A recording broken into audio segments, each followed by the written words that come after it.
Помните, я вам, ребят, говорил, если стиральная машина у вас какой-то шум издает, когда вот обороты только начинает набирать, и он только не вибрирует, начинает прям ее шатать. Вот, смотрите.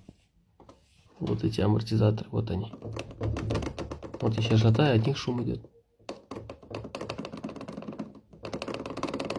Слышите, да? Вот они изношены. У меня тоже они изношены. И отсюда звук идет с этой стороны. Фокус не наводит. И с этой стороны.